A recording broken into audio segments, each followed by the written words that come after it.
A DC movie that doesn't take itself too seriously?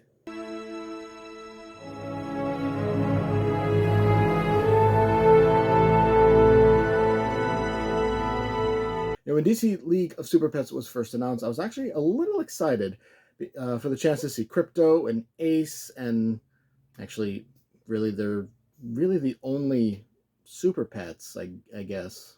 I mean, there are a few others, but the ones that we definitely 100% know of are Crypto and Ace the Bat Hound. So to take these random animals and give them superpowers, a lot of them the same powers as the Justice League, it was kind of a weird decision, but it is actually pretty fun. The movie itself gives off major Saturday morning cartoon vibes, which for me is an absolute throwback. And while, Saturday morning cartoons were kind of on their way out when I was a kid, they were still very much there. So it was kind of cool to get that vibes from this movie. Super Pets features an absolute all-star cast. The Rock, Dwayne Johnson, Kevin Hart, Kate McKinnon as three of the animals. But then you have John Krasinski as Superman, Keanu Reeves as Batman, and Mark Maron as Lex Luthor. Like, that is an absolute all-star cast. And I have to kind of hand it to the makers of this movie, because they don't completely just, glide on that star power. See, sometimes a movie, the studio, they know it sucks. So they rely on the star power to get people into the theater. And while any movie is like that, you got to mention who stars in it, because people are going to be like, whatever. So you got to do that no matter what. But DC League of Super Pets, it didn't go all out with it. All we really knew in all the trailers was that The Rock and Kevin Hart were starring.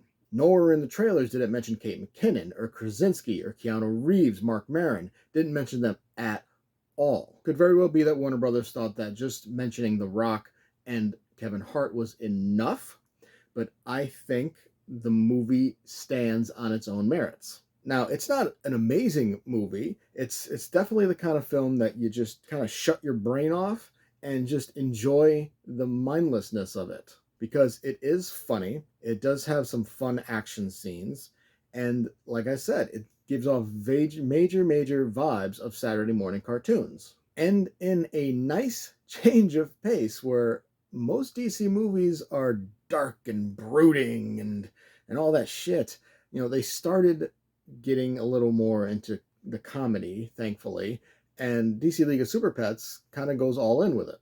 They show how lighthearted DC characters can be. Yes, they can be absolutely serious.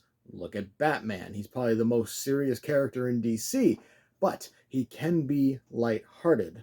And Keanu Reeves' Batman was just awesome. I'd love to see him in a live-action Batman. But at the end of the day, DC League of Super Pets, it is a DC movie you can bring your kids to. I don't have kids, at least not that I know of. But if you do, and you happen to be watching this, and you're having some reservations about going because you know the history of DC movies being dark and gritty and violent and all that shit, you don't have to worry about that with this movie. Even though the movie is in no way perfect, like not even close, it's still a very fun movie, and it's a great entry into the DCEU, whether it's going to be some kind of canon, or it's going to be standalone, or it's going to create its own franchise. But it's a fun movie. I give DC League of Super Pets a B. Did you enjoy the review? Make sure to hit that like button and subscribe to get notified when more reviews go live. Feel free to leave a comment to discuss your thoughts on the movie or show, and I will see you next time.